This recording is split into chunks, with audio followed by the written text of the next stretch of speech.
Kieron, the Everton fan, has some very strong views, and I'm not entirely sure whether I agree with him, but let's listen to what he's got to say. Kieron, good evening.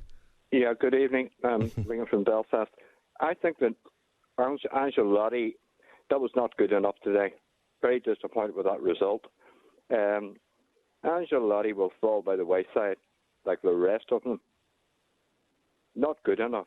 Martinez and the other guys, and the Marco Silva. He I don't know. Maybe it's an inferiority complex or whatever. I think an inferiority complex? Sorry, explain that a little bit to me. When you look across Stanley Park, see what they do.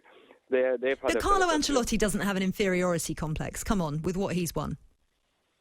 Well, he would do if he's a Goodison, wouldn't he?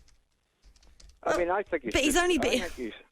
What? He's not been at Goodison long enough that he would have an inferiority complex, I would say. Well, if it's cheap in the minute he gets there for a start. But anyway, that's beside the point.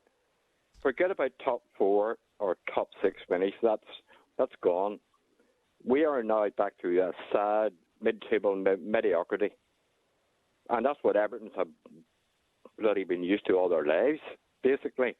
That team today, half of that team aren't Premier League standard. Which half? Tell me that. You're 7th in the table. Tell me which half are not Premier League standard. Here we go. And I'm being quite lenient here. Virginia, well, you're going to say that Pickford's injured. Pickford, average.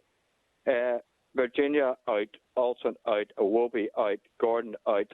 Mina, not good enough. Coleman, passed it. Holgate, totally overrated. There's half of that.